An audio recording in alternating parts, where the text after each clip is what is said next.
Hi, I'm Jay Barnes. I'm Bethel's president, at least since July 1st of this year. And I'm a reader.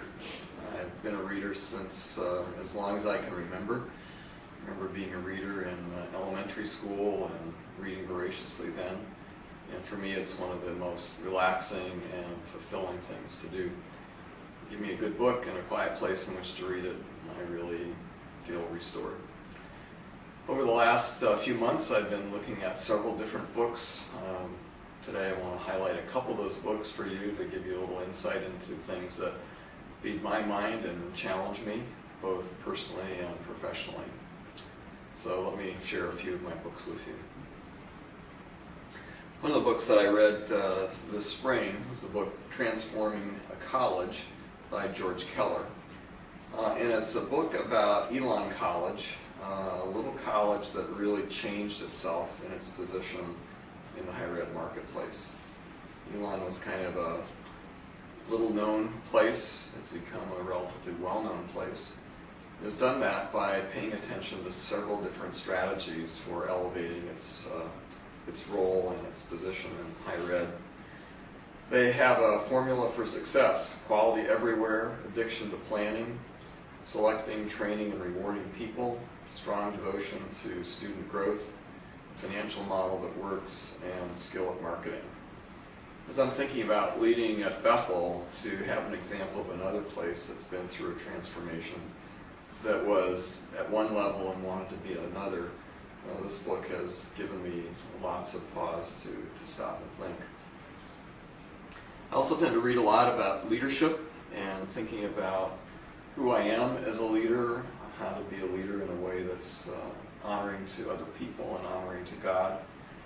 And my friend Denny Morrow suggested this book to me probably a year or so ago. I read it on my way to Kenya and back in December.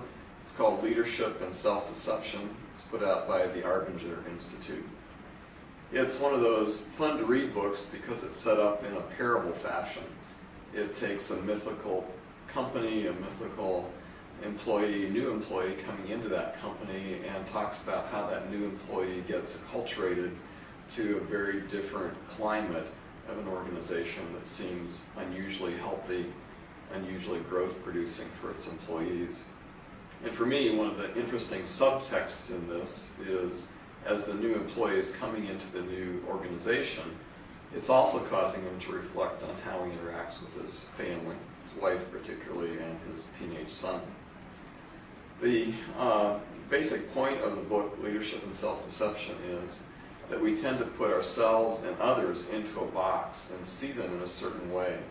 And then we begin to respond to each other based on the box we've put ourselves in or other people in.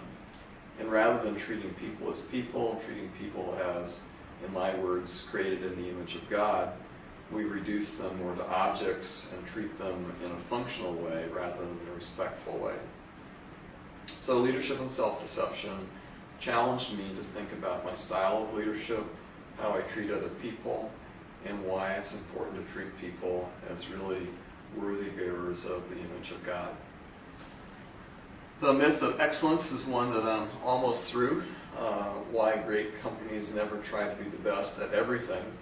And again, as I think about this book by Frederick Crawford and Ryan Matthews, I think about Bethel and think about what we're trying to be.